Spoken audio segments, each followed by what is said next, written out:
Il y a un instant que tu te réveilles un matin et que tu regardes autour de toi. La pièce est silencieuse. Ton téléphone n'a pas sonné depuis longtemps.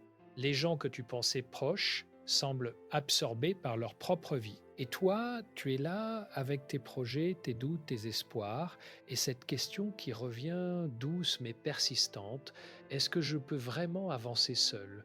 Aujourd'hui, je voudrais qu'on explore ensemble cette question, pas pour te donner une réponse toute faite, parce que la vie ne fonctionne pas comme ça, mais pour qu'on réfléchisse ensemble à ce que cela signifie vraiment d'avancer quand personne n'est à tes côtés. Et surtout, ce que cela révèle de toi, de ta force, de ta nature profonde, de ce que tu es vraiment quand les applaudissements s'arrêtent et que le silence s'installe. Je m'appelle Christophe André et, depuis de nombreuses années, j'accompagne des personnes qui traversent des moments difficiles, des personnes ordinaires comme toi et moi qui se retrouvent parfois seules face à leur propre chemin. Et ce que j'ai observé, ce que la psychologie nous enseigne et ce que la sagesse humaine confirme depuis des siècles, c'est que la solitude du chemin n'est pas une punition, c'est souvent une invitation.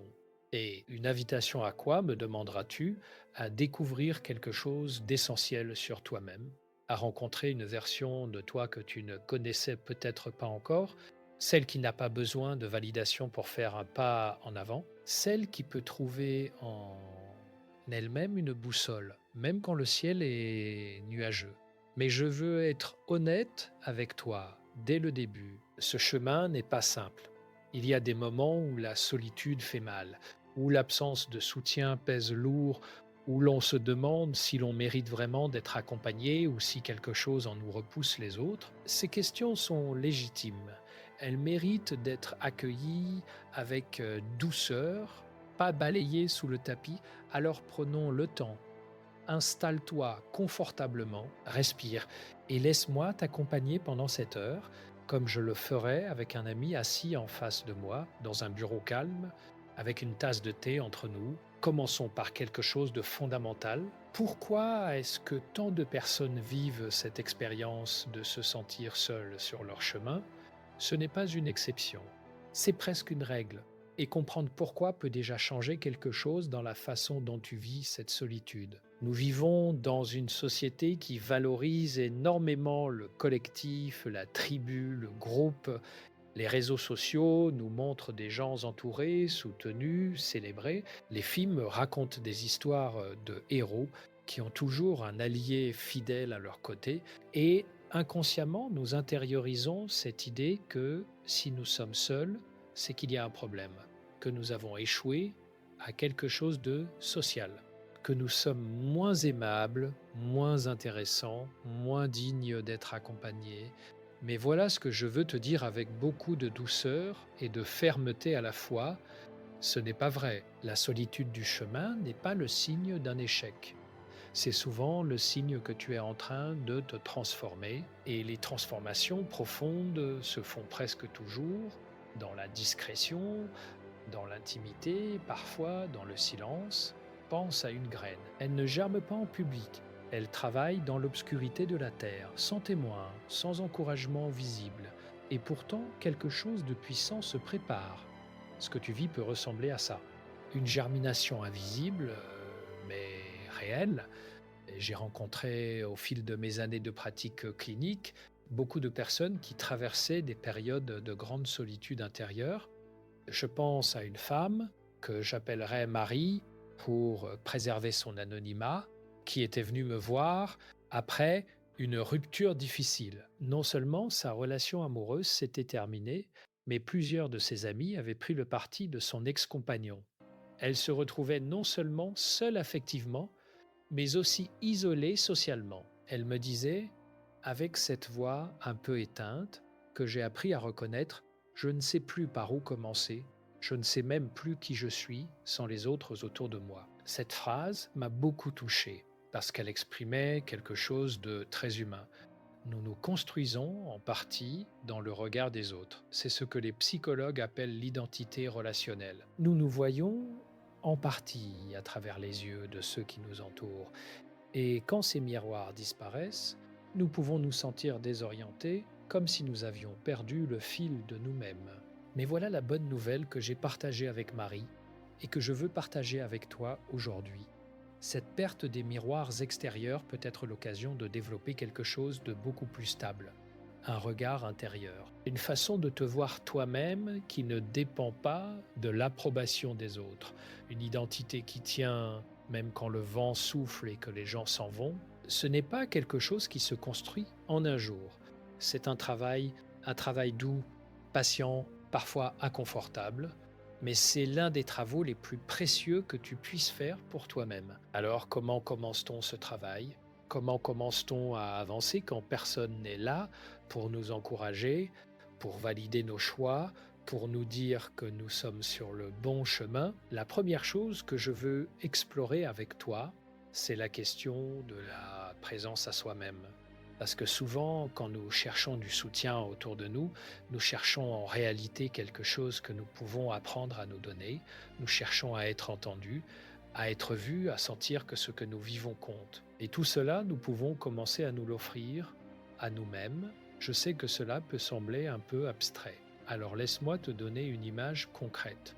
Imagine que tu as un ami très cher, quelqu'un de bienveillant, de patient, de sage. Et imaginez que cet ami est toujours disponible pour toi. Il ne te juge pas, il ne te compare pas, il ne te dit pas que tu exagères ou que tu devrais déjà être passé à autre chose. Il t'écoute simplement avec une attention totale.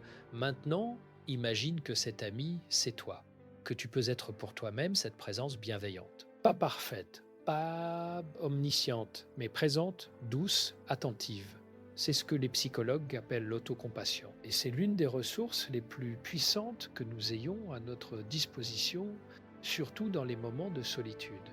L'autocompassion, ce n'est pas de la faiblesse, ce n'est pas se plaindre ou s'apitoyer sur soi-même. C'est simplement reconnaître que tu souffres, que c'est difficile et que tu mérites de la douceur tout autant que n'importe quelle autre personne que tu aimes. Kristin Neff, une psychologue américaine qui a beaucoup travaillé sur ce sujet, nous dit que l'autocompassion repose sur 3 piliers. Le premier, c'est la pleine conscience, c'est-à-dire reconnaître ce que tu ressens sans le dramatiser ni le minimiser. Le deuxième, c'est l'humanité commune, c'est-à-dire se rappeler que souffrir, douter, se sentir seul, c'est une expérience humaine universelle. Tu n'es pas le seul à traverser ça. Et le troisième, c'est la bienveillance envers soi-même, c'est-à-dire te traiter avec la même gentillesse que tu aurais pour un ami. Ces 3 piliers peuvent sembler simples. Et pourtant, pour beaucoup d'entre nous, ils représentent un véritable défi. Parce que nous avons souvent appris à être durs avec nous-mêmes, à nous critiquer, à nous juger, à nous exiger toujours plus. Et quand personne n'est là pour nous soutenir de l'extérieur, cette voix intérieure critique peut devenir très bruyante. Alors voici une petite pratique que je t'invite à essayer. La prochaine fois que tu te sens seul, que tu te sens découragé, que tu te demandes si tu vas y arriver, pose-toi cette question simple. Qu'est-ce que je dirais à un ami cher qui vivrait exactement ce que je vis en ce moment? Et puis dis-le à toi-même, avec la même douceur, la même chaleur, la même patience. Ce geste simple peut faire une différence réelle. Pas immédiatement, peut-être, mais avec le temps, il peut transformer la façon dont tu te rapportes à toi-même. Et cette transformation change tout parce qu'elle te donne une base intérieure stable sur laquelle tu peux t'appuyer même quand les soutiens extérieurs manquent. Si ce contenu t'aide à réfléchir, à te sentir un peu moins seul dans tes questionnements, Dieu s'invite à laisser un like et à t'abonner pour continuer à apprendre ensemble, cela m'aide énormément à continuer ce travail. Et cela me permet de savoir que ces mots trouvent leur chemin jusqu'à toi. Continuons. Nous avons parlé de la présence à soi-même, de l'autocompassion. Maintenant, j'aimerais aborder quelque chose qui me semble tout aussi important, la question du sens. Quand nous avançons seuls, sans le soutien des autres, l'une des choses qui peut nous maintenir en mouvement, c'est le sens que nous donnons à ce que nous faisons. Pourquoi est-ce que j'avance? Pourquoi est-ce que je me lève le matin? Qu'est-ce qui compte vraiment pour moi? Ces questions ne sont pas des questions de luxe, Ce ne sont pas des questions que l'on se pose seulement quand tout va bien. Ce sont des questions de survie intérieure parce que sans sens, le chemin devient très difficile à parcourir, surtout quand on est seul. Viktor Frankl, psychiatre autrichien et survivant des camps de concentration, a écrit une phrase qui m'accompagne depuis longtemps. Il disait que celui qui a un pourquoi peut supporter presque n'importe quel comment.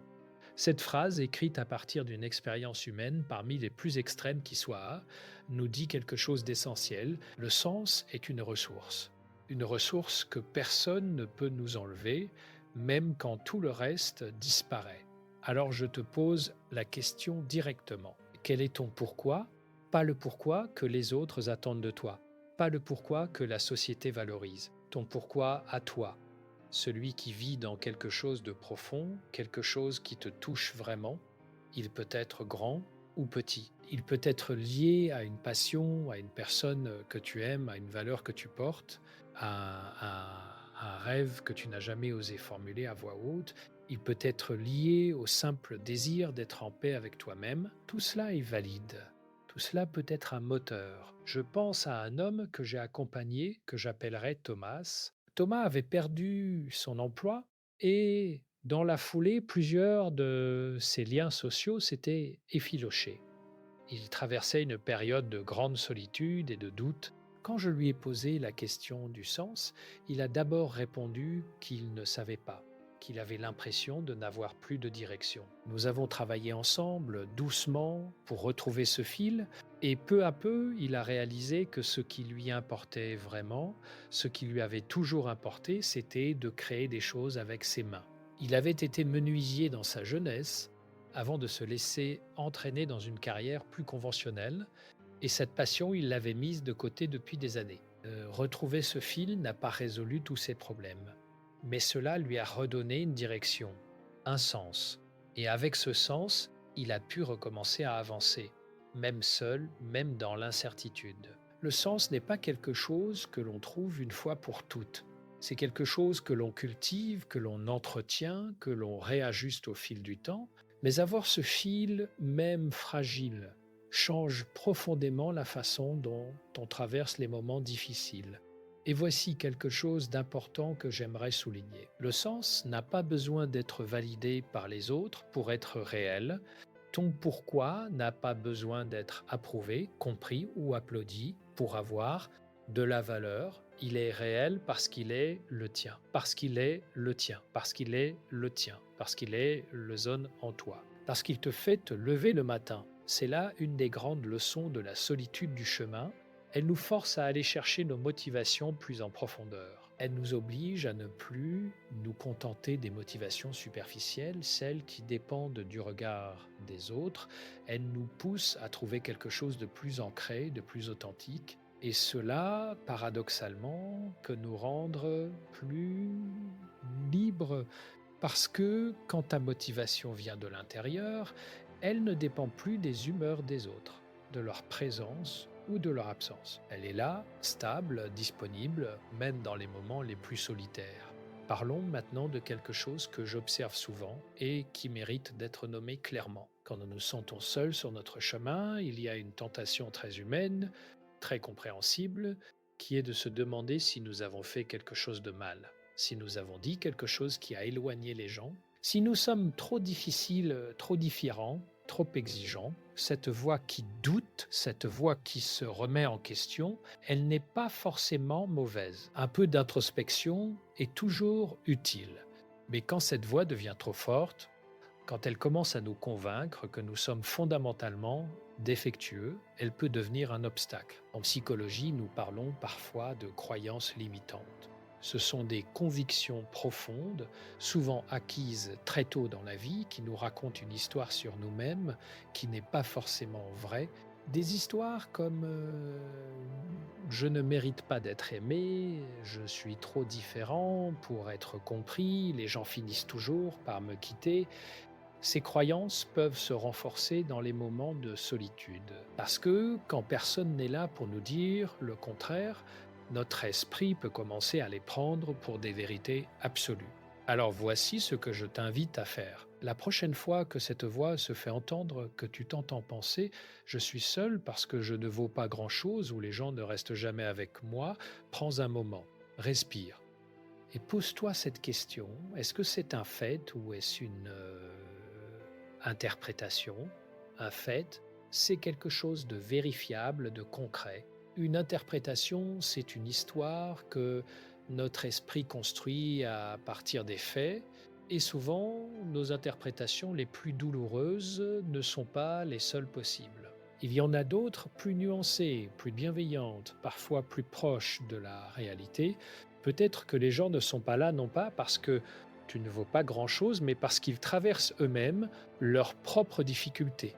Peut-être que ta solitude n'est pas permanente, mais temporaire, liée à une période de transition. Peut-être que tu es en train de changer, de grandir et que les anciennes relations ne correspondent plus à qui tu deviens, ce qui est douloureux, mais ce n'est pas un échec. Ces relectures ne sont pas de la pensée positive naïve. Ce sont des façons de voir la réalité avec plus de précision, moins de distorsion, moins de sévérité envers toi-même. Si ce que tu entends résonne avec ce que tu vis, je t'invite à t'abonner à cette chaîne et à laisser un commentaire en bas. Partager ce que tu ressens, même anonymement, peut être un premier pas pour ne plus te sentir seul dans ce que tu traverses. Abordons maintenant une dimension que je trouve particulièrement importante et dont on parle peut-être trop peu. C'est la question de la relation à soi-même comme fondation de toutes les autres relations. Nous avons tendance à penser que les relations commencent avec les autres, que pour ne plus être seul, il faut trouver les bonnes personnes, créer les bonnes connexions, être au bon endroit au bon moment. Et tout cela est vrai, bien sûr. Les relations humaines sont essentielles. Nous sommes des êtres sociaux et nous avons besoin des autres.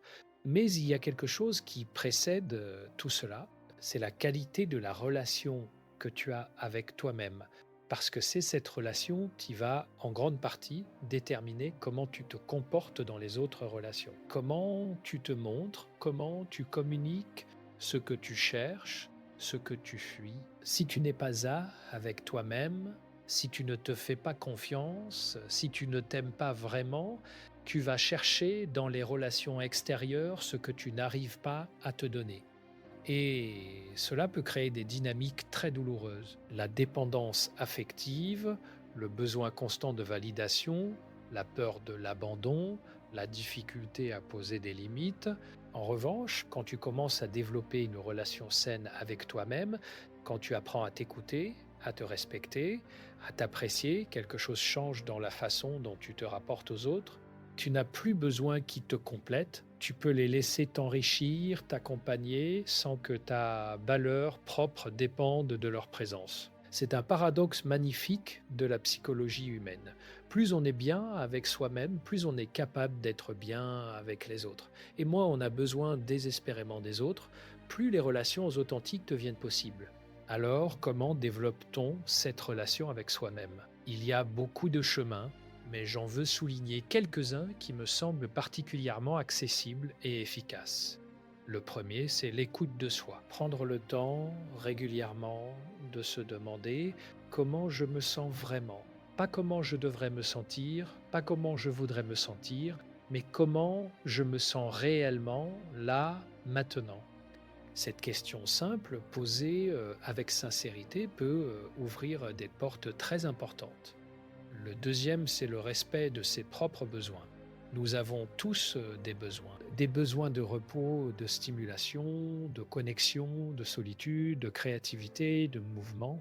Quand nous ignorons ces besoins, quand nous les mettons constamment de côté pour satisfaire les attentes des autres, nous nous éloignons de nous-mêmes. Apprendre à reconnaître et à honorer ses propres besoins, c'est un acte d'amour envers soi-même. Le troisième, c'est la curiosité envers soi-même. Au lieu de se juger, se critiquer, se condamner, essayer d'être curieux. Pourquoi est-ce que je réagis comme ça? Qu'est-ce que cette émotion essaye de me dire?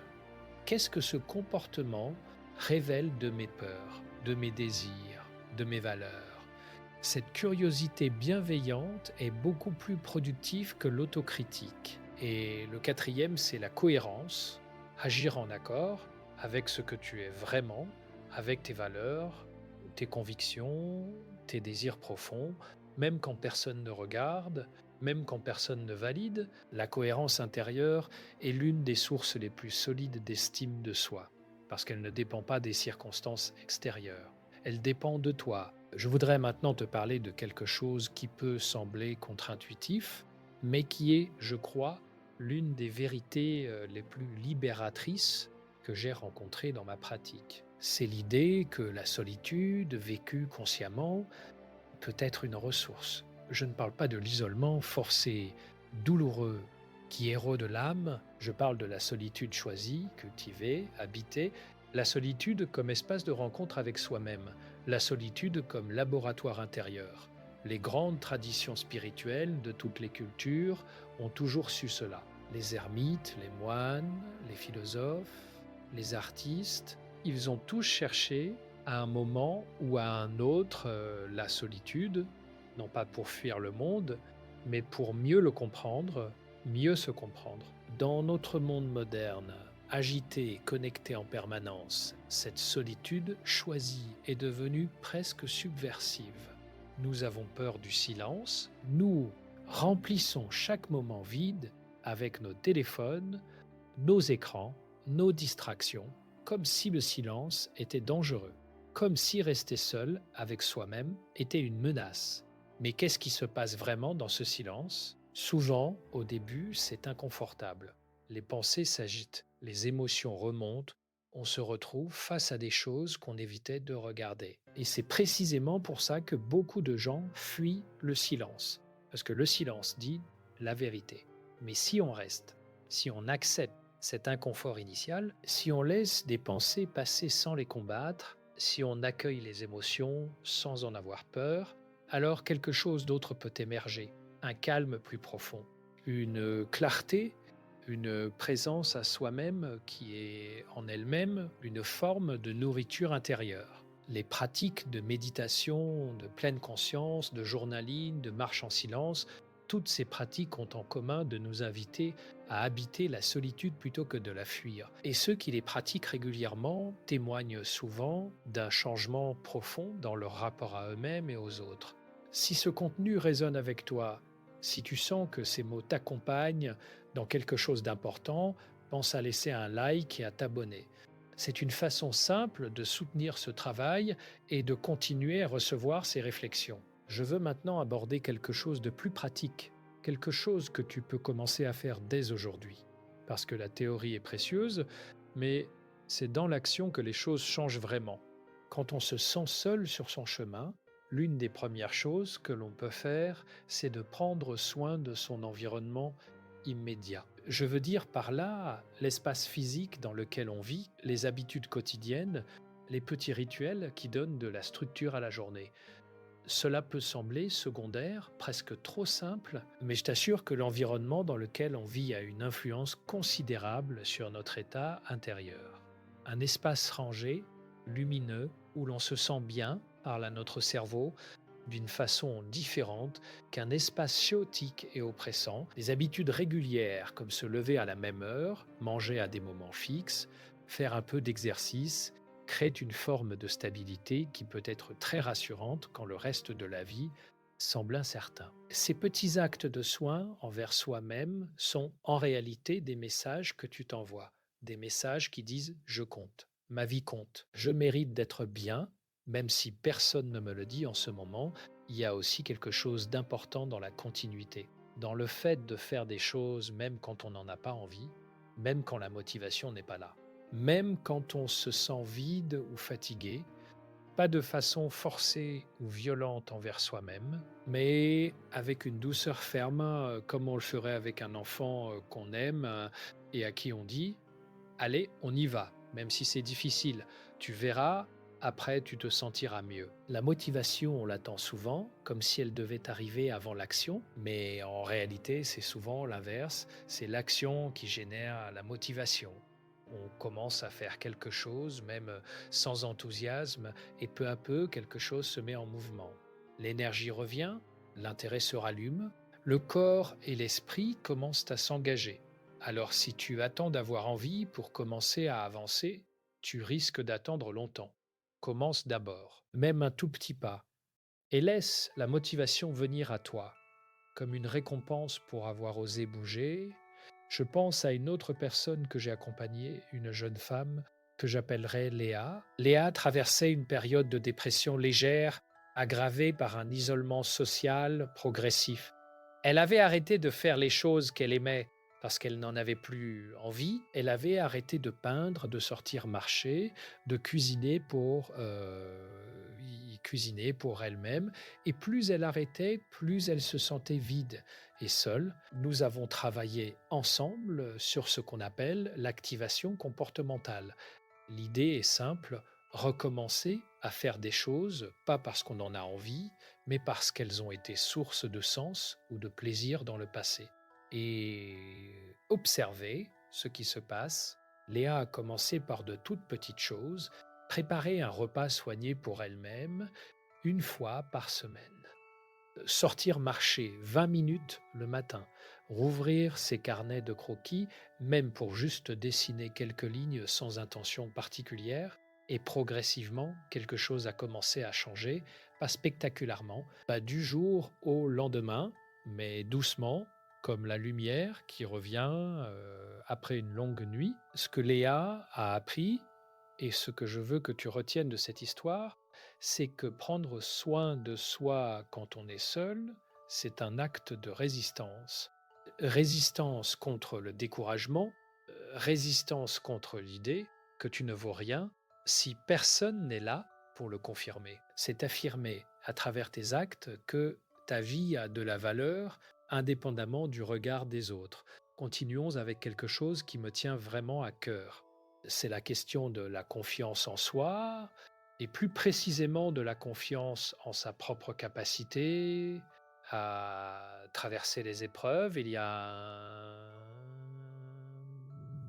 concept en psychologie que j'aime beaucoup, c'est la résilience. La résilience, ce n'est pas l'absence de souffrance, ce n'est pas l'absence de souffrance, ce n'est pas être invulnérable. C'est la capacité à se relever, à se reconstruire, à continuer, à avancer malgré les difficultés. Et cette capacité, nous l'avons tous à des degrés divers. Elle peut se développer, se renforcer, s'approfondir. L'une des choses qui nourrit la résilience, c'est ce que les psychologues appellent le sentiment d'efficacité personnelle, c'est-à-dire la conviction que tu es capable de faire face à ce qui t'arrive, que tu as les ressources nécessaires ou que tu peux les trouver, que tu n'es pas impuissant face à ta propre vie. Ce sentiment se construit à travers les expériences. Chaque fois que tu traverses quelque chose de difficile et que tu t'en sors, même imparfaitement, même en ayant trébuché, tu déposes une petite pierre dans l'édifice de ta confiance. Et au fil du temps, ces pierres s'accumulent. Et tu commences à avoir une mémoire de ta propre force. Mais voilà quelque chose d'important. Beaucoup de gens oublient leur victoire. Ils se souviennent très bien de leurs échecs, de leurs erreurs, de leurs moments de faiblesse, mais ils oublient les fois où ils ont su faire face, les fois où ils ont traversé quelque chose de difficile et où ils s'en sont sortis, les fois où ils ont trouvé en eux des ressources qu'ils ne savaient pas avoir. Alors je t'invite à faire quelque chose de simple mais de puissant. Prends un moment, peut-être ce soir ou demain matin, et pense à des moments de ta vie où tu as fait preuve de force, pas forcément des grandes victoires, peut-être juste des moments où tu as continué malgré la peur, où tu as demandé de l'aide alors que c'était difficile, où tu as recommencé après un échec, où tu as choisi de te lever plutôt que de rester à terre. Écris ces moments, donne-leur de la place, reconnais-les, parce qu'ils font partie de toi. Ils sont la preuve vivante que tu as déjà en toi quelque chose qui sait traverser les tempêtes. Et quand la prochaine difficulté arrive, quand tu te retrouves seul face à quelque chose de difficile, rappelle-toi ces moments. Rappelle-toi que tu as déjà traversé des choses difficiles, que tu as déjà trouvé en toi des ressources, que tu peux le faire encore. Si ce que tu entends t'aide à voir les choses différemment, à te sentir un peu plus fort, je t'invite à partager cet épisode avec quelqu'un qui pourrait en avoir besoin. C'est une façon de transformer ta propre écoute en geste de générosité envers les autres. Je voudrais maintenant aborder un aspect que l'on néglige souvent quand on parle de solitude et d'avancement personnel. C'est la question des relations que l'on peut encore cultiver, même dans les moments les plus solitaires, parce que la solitude n'est pas toujours totale, parfois elle est plus sélective. On se sent seul dans certains domaines de sa vie, mais pas dans d'autres. On peut se sentir seul dans sa croissance personnelle, dans ses aspirations, dans ses questionnements profonds, tout en ayant des gens autour de soi dans la vie quotidienne. Et dans ces cas-là, une des choses les plus précieuses que l'on peut faire, c'est de chercher activement les relations qui nourrissent vraiment. Pas les relations de surface, celles qui restent dans le confortable et le superficiel, mais les relations où l'on peut être vraiment soi-même, où l'on peut partager ce qui compte vraiment, où l'on peut être entendu et compris. Ces relations peuvent se trouver dans des endroits inattendus. Dans un groupe de lecture, un cours de yoga, une association, une communauté en ligne autour d'un intérêt commun. Dans une conversation inattendue avec quelqu'un que l'on connaissait à peine, dans une lettre écrite à quelqu'un qu'on n'a pas contacté depuis longtemps. Parfois, ce qui nous manque n'est pas tant la quantité de relations que leur qualité. Une seule relation vraiment authentique peut nourrir plus que 10 relations superficielles. Et parfois, cette relation authentique, on peut la créer en osant être un peu plus vulnérable, un peu plus vrai, un peu moins dans le rôle que l'on joue habituellement. Je sais que c'est un risque. Se montrer tel que l'on est, c'est toujours un risque. On peut être rejeté, on peut être mal compris. Mais c'est aussi le seul chemin vers les relations qui comptent vraiment. Les relations qui se construisent sur l'authenticité sont infiniment plus solides et plus nourrissantes que celles qui se construisent sur les apparences. Et puis, il y a une autre forme de relation que je veux mentionner et qui est souvent sous-estimée. C'est la relation avec les auteurs, les artistes, les penseurs, les créateurs qui nous parlent à travers leurs œuvres. Un livre peut être un compagnon extraordinaire dans les moments de solitude. Un poème peut dire exactement ce que tu ressens mieux que tu ne pourrais le formuler toi-même.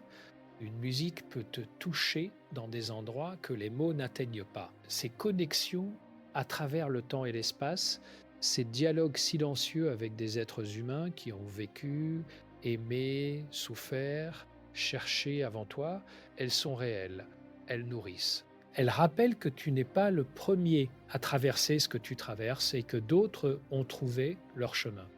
Alors si tu te sens seul, ouvre un livre, écoute de la musique, regarde un film qui te touche. Laisse-toi nourrir par la créativité humaine.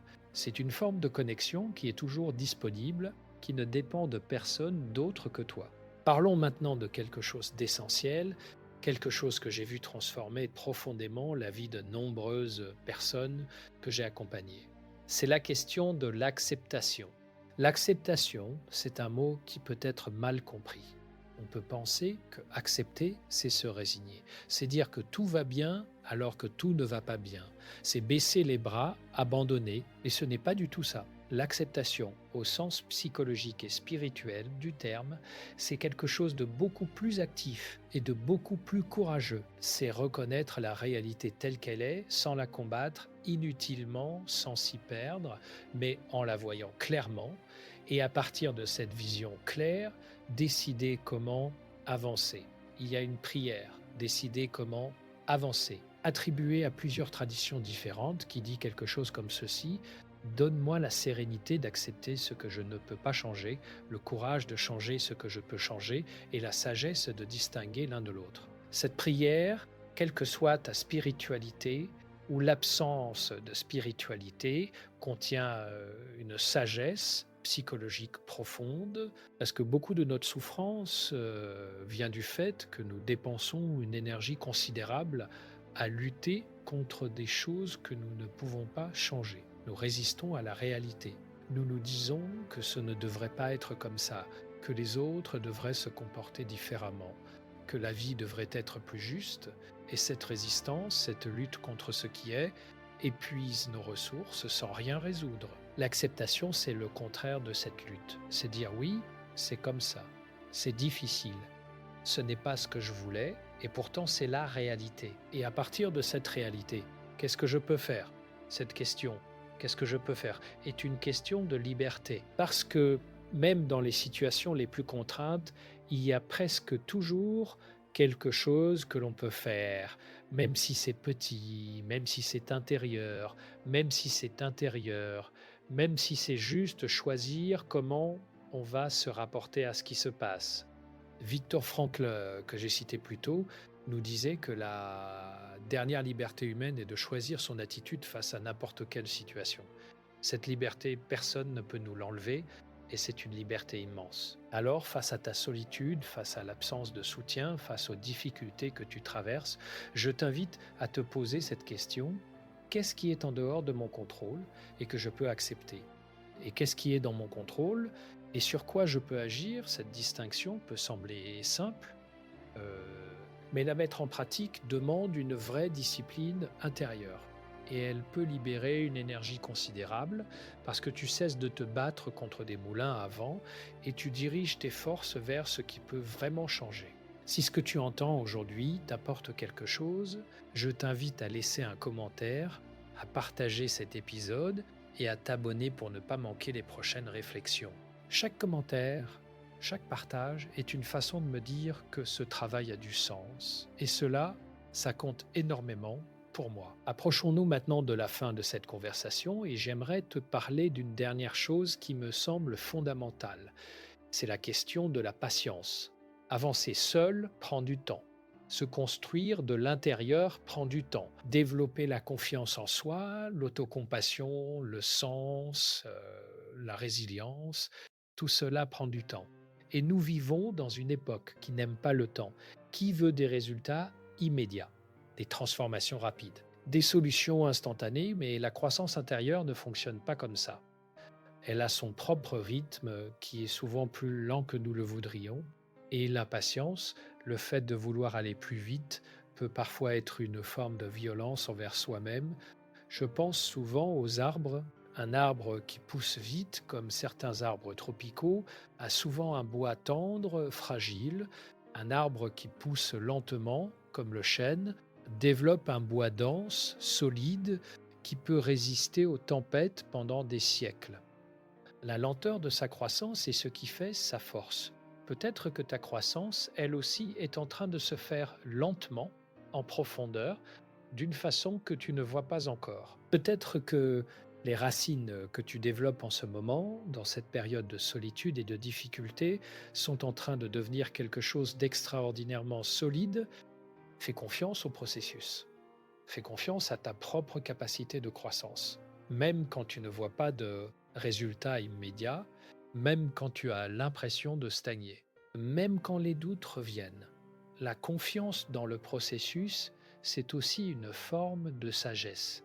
C'est reconnaître que nous ne sommes pas toujours capables de voir ce qui se passe en nous, que les transformations les plus profondes sont souvent les moins visibles à court terme, et que le fait de continuer d'un jour à l'autre, même sans certitude, est en soi un acte de courage. Il y a une phrase que j'ai lue un jour et qui m'a accompagné depuis. Elle dit: tu n'as pas à voir tout l'escalier pour faire le premier pas. Il suffit de voir la prochaine marche. Cette phrase me touche parce qu'elle est à la fois humble et courageuse. Elle ne demande pas de tout voir, de tout comprendre, d'avoir toutes les réponses. Elle demande juste de faire le prochain pas. Et c'est tout ce que je te demande aujourd'hui. Pas de tout résoudre, pas de tout comprendre, pas de devenir quelqu'un d'autre du jour au lendemain. Juste le prochain pas, le plus petit pas possible vers quelque chose qui compte pour toi, vers toi-même, vers ce que tu veux vraiment, vers ce que tu veux construire. Ce pas peut être très concret. Appeler quelqu'un que tu as perdu de vue, ouvrir ce carnet et écrire quelques lignes, faire une marche de 20 minutes, préparer un repas avec soin, dire oui à quelque chose qui te fait peur, mais qui t'attire. Dire non à quelque chose qui t'épuise. Prendre le temps de t'asseoir en silence et d'écouter ce qui se passe en toi. Chaque petit pas compte, chaque petit pas est une victoire. Chaque petit pas te rapproche un peu plus de toi-même, Et voilà, nous arrivons au terme de cette conversation. Je voudrais prendre quelques instants pour récapituler ce que nous avons exploré ensemble, parce que je crois que certaines de ces idées méritent d'être emportées avec toi. Nous avons commencé par reconnaître quelque chose d'important. Se sentir seul sur son chemin n'est pas un échec. C'est souvent le signe d'une transformation en cours, une germination invisible mais réelle. Nous avons parlé de l'autocompassion, cette capacité à être pour soi-même l'ami bienveillant que l'on cherche parfois désespérément à l'extérieur, à s'écouter, à se reconnaître, à se traiter avec douceur. Nous avons exploré la question du sens, de ce pourquoi profond qui peut nous maintenir en mouvement, même quand personne n'est là pour nous encourager, un sens qui n'a pas besoin d'être validé par les autres pour être réel. Nous avons abordé les croyances euh, limitantes, ces histoires que nous nous racontons sur nous-mêmes et la possibilité de les remettre en question avec curiosité et bienveillance. Nous avons parlé de la relation à soi-même comme fondation de toutes les autres relations, de l'écoute de soi, du respect de ses besoins, de la cohérence entre ses valeurs et ses actes. Nous avons évoqué la solitude choisie comme ressource, comme espace de rencontre avec soi-même plutôt que comme quelque chose à fuir. Nous avons parlé de l'action comme moteur de la motivation, de ces petits gestes quotidiens qui sont des messages d'amour que tu t'envoies à toi-même. Nous avons exploré la résilience, cette capacité à te relever et l'importance de te souvenir de ta propre force, de toutes les fois où tu as déjà traversé des choses difficiles. Nous avons parlé des relations authentiques, de la qualité plutôt que de la quantité, et de la richesse des connexions que l'on peut trouver dans les livres, la musique, l'art, la créativité humaine. Nous avons abordé l'acceptation, cette sagesse de distinguer ce que l'on peut changer de ce que l'on ne peut pas changer, et de diriger son énergie vers ce qui est vraiment dans notre pouvoir.